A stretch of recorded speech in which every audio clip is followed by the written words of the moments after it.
अस्सलाम वालेकुम students.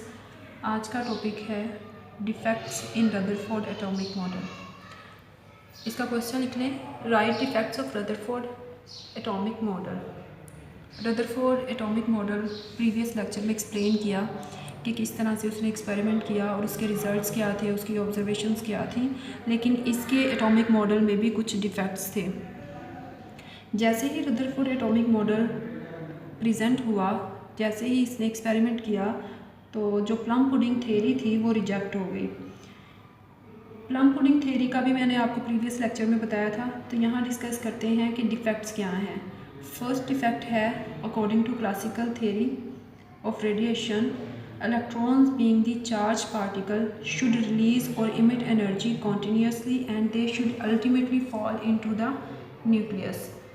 According to classical theory radiation, atom, nucleus और इलेक्ट्रॉन्स जो हैं वो रिवॉल्व करते हैं around nucleus. According to classical theory radiation, electron being the charge particle should release और इमिट एनर्जी। जैसे ही ये इमिट करेगा या रिलीज़ करता है एनर्जी, तो ये गिर जाएगा न्यूक्लियस में। ये फर्स्ट इफेक्ट था। नेक्स्ट वन था, if the electron emit energy continuously. अगर ये इलेक्ट्रॉन इमिट करेगा एनर्जी कॉन्टीन्यूसली, तो they should form a continuous spectrum. तो कॉन्टीन्यूस स्पेक्ट्रम जो है वो होना चाहिए, but in fact line spectrum was observe. Spectrum है क्या, ये देख लेते हैं पहले। स्पेक्ट्रम है, अगर आपने कोई वाइट लाइट है, ये प्रिज्म है,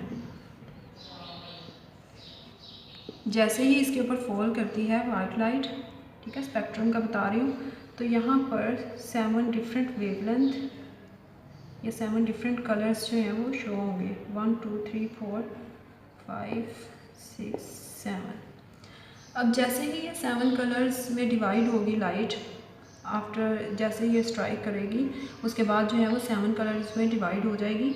अगर तो कॉन्टीन्यूस स्पेक्ट्रम है, तो आप लोग कॉन्टीन्यूस स्पेक्ट्रम में कलर डिफ्रेंशिएट नहीं कर सकते।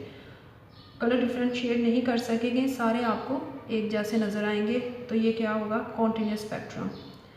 लेकिन लाइन स्पेक्ट्रम में क्या होगा कि ये कलर है, ये कलर है, इसमें एक डिफाइन लाइन आएगी यहाँ पर, जिसकी वजह से आप लोग कलर में जितने कलर्स हैं इसको डिफ्रेंशिएट कर सकते हैं। तो डार्क लाइन की वजह से आप लोग कलर डिफ्रेंशिएट कर सकेंगे, तो ये लाइन स्पेक्ट्रम होगा। लेकिन कॉन्टीन्यूस स्पेक्ट्रम में आपके पास ये 2 कलर्स हैं, ये 3 कलर्स हैं, 7 कलर्स हैं, आप इसको डिफ्रेंशिएट नहीं कर सकेंगे, सारे आपको एक जैसे लगेंगे। लेकिन लाइन स्पेक्ट्रम में डार्क लाइन की वजह से आप कलर डिफ्रेंशिएट कर सकते हैं। तो सेकंड इफेक्ट क्या था, if the line electrons emit energy continuously they should form a continuous spectrum, but in fact line spectrum was observed. तो ये थे 2 डिफेक्ट। इंशाल्लाह नेक्स्ट डिस्कस करेंगे Bohr atomic model, atomic theory.